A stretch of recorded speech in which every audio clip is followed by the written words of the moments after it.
November 16. Reuters, workers at hundreds of Starbucks, SBUX.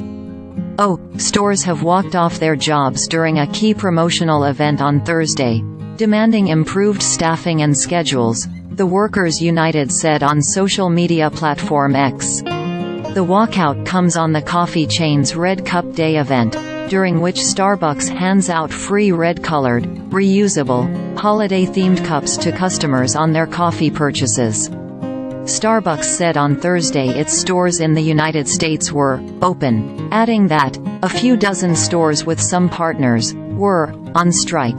But more than half of those stores were open this morning, serving customers. About a dozen workers picketed outside Starbucks' Astor Place outlet at the New York University's campus chanting, "No contract, no coffee," and other rhymes. Meanwhile, the Astor Place continued to fill with NYU staff and students placing orders.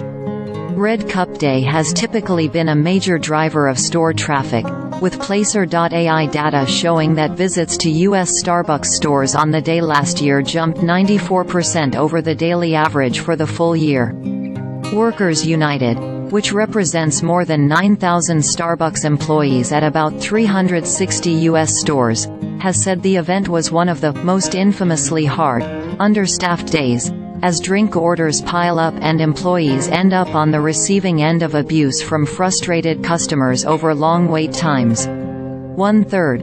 Members of the Starbucks Workers Union and other labor organization picket and hold a rally outside a company-owned Starbucks store during the coffee chain's Red Cup Day event in New York City, U.S., November 16, 2023. Reuters, Brendan McDermott acquire licensing rights. Mary Boca, 22, Astor Place, New York barista, said she wants to see higher pay and more staff at Starbucks. "I have heard our managers saying they need to hire 12 people. At a peak period, that's a lot of people to be out of." Boca said that her Starbucks location does not allow customers to tip, which leaves her without an extra $100 in each paycheck. Edwin Palma Solis, 24, worker at Astor Place, said he thinks the inability for customers to tip at the store has deterred some potential hires from joining the location. Starbucks has nearly 10,000 U.S. company-owned locations, and according to the company less than 3% of those stores are represented by a union.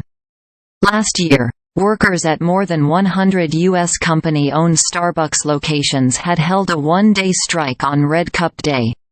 Earlier this month, Starbucks said it would raise hourly pay for its U.S. retail workers by at least 3% from 2024, which employees criticized, calling it tone-deaf, given Starbucks' 11% increase in fourth-quarter revenue and the recent wage hikes won by auto workers. Reporting by Grant Vanayak in Bengaluru and Ariana McClymore in New York City. Editing by Shinjini Gangalai. Our Standards. The Thomson Reuters Trust Principles.